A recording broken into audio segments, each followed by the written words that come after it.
Friends ஒரு friend வந்து எனக்கு வந்து ஒரு 5-6 வருஷத்துக்கு முன்னாடி வந்து ஒரு கொய்யா செடி கொடுத்தாரு. என்னால் வளர்க்க முடியாதுடா, நீ வளர்த்துக்கோ அப்படின்னு சொல்லி நானும் வீட்டுக்கு எடுத்து வந்து குழியெல்லாம் போட்டு தண்ணி ஊற்றி வளர்த்தேன். அதுக்கப்புறம் செடியாக இருக்கிறப்ப ஆடு கடிச்சிச்சு. திரும்பியும் நல்லா தண்ணி ஊற்றி வளர்த்தேன்.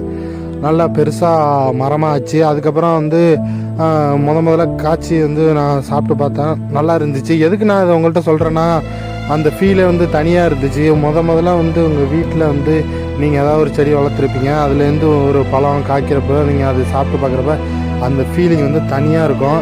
எனக்கு அது இருந்துச்சு. அது உங்களுக்கு இருந்துச்சான்னு கேட்கறதுக்கு தான் வந்து இந்த பதிவே உங்களுக்கு நான் போட்டேன். அது மட்டும் இல்லாமல் அந்த மரத்துக்கிட்ட வந்து ஏதாவது பேசுனா வந்து அதுக்கு புரியும், உணரும் அப்படின்னு சொல்லுவாங்க எல்லோரும். அதேமாரி நானும் அந்த செடியாக இருக்கிறதுலேருந்து அடிக்கடி நான் பேசுவேன். பக்கத்து வீட்டுக்காரன்லாம் என்னை பைத்தியக்காரன்னு சொல்லுவான். அதை பற்றி நான் கவலைப்படுறது இல்லை.